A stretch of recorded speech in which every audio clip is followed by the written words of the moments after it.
Hello everyone, আজকের পর্বে আমরা জানব কোন 3 ধরনের মানুষ মাসে লাখ টাকা ইনকাম করলেও কখনো ধনী হতে পারে না। নাম্বার 1 হলো যারা আয়ের থেকে ব্যয় বেশি করে। যদি মাসে 10,000 টাকা ইনকাম হয় তাহলে তারা 20,000 টাকা খরচ করে। তারা সঞ্চয়ের কখনো চিন্তাই করে না, তারা কখনোই ধনী হতে পারে না। নাম্বার 2 হলো যারা নিজেরা ঋণে ডুবে থাকে ঠিকই, কিন্তু অন্য কেউ ধার চাইতে আসলে তাদের না বলতে পারে না।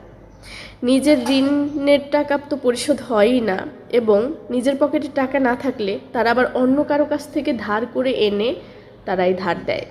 সেই ধারের টাকাও তুলতে পারে না, আর এইদিকে নিজে তো ঋণে ডুবেই থাকে। তারা কখনোই ধনী হয় না।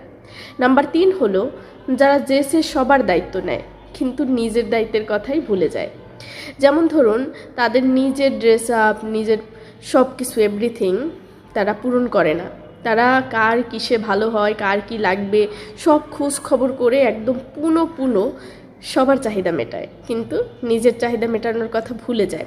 এবং দিন শেষে তারা এটাও শোনে যে ওই যে সবাইকে উপকার করেছে, তারা সেটা স্বীকারও করে না, কিন্তু তারা কখনোই ভালো হতে পারে না।